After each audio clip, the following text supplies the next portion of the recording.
region from abruptly divesting from the country because of slow implementation of the Petroleum Industry Act, PIA. All right, correspondent Andy Omano has the detail. Thirdly, the two-day session attracts critical stakeholders from oil-producing communities of the Niger Delta region. The House chairman on host communities speaks the mind of many from the region. It is an opportunity to call on NUPRC and all other relevant organizations, especially the oil companies, to begin to ensure that these things are done. I understand some of them are beginning to divest very quickly.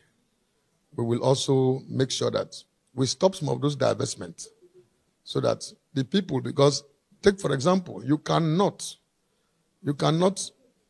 mess up an environment, degrade it to the level where it is, then suddenly you divest. Two traditional rulers graced the session.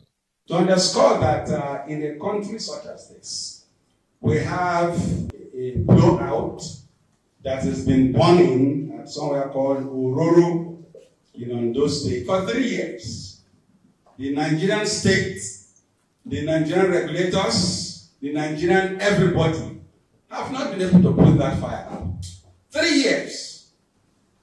We are losing multiples of millions of naira and dollars in whatever currency you want. What we should do is to appreciate the law, work with the National Assembly, and then to inform our people to have additional change. Yes. Because we cannot, you cannot do things right if you don't have a change of heart. But some of the regulatory agencies represented put up a defense to some of the criticisms leveled against their operations, speaking on challenges and calling for cooperation.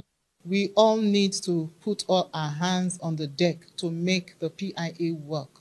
This 3% has been set aside for the development of the host communities.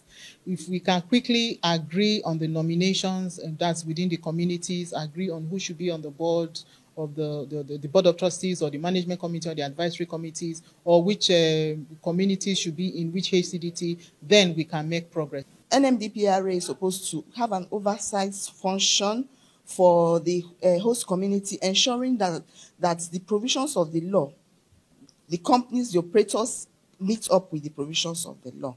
And that same law there's a big lacuna in terms of the funding for the host community development trust. The executive director, Spaces for Change, led participants into the essence of the technical session. We are trying to appraise implementation of the host community development trust.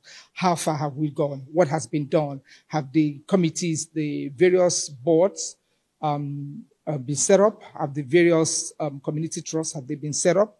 Have they been incorporated as required by law? Are they populated by members of the host communities? Or the needs assessments that should have been done, have they been carried out? You know, it's just like a performance appraisal of what has happened. The technical session, organized with support from Ford Foundation, had presentations focusing on current trends in the oil and gas sector, vis-a-vis provisions of the PIA 2021, as well as the protection of the socio-economic and cultural rights of host communities. From Port Harcourt, the River State capital, Andy Omano, Arise News.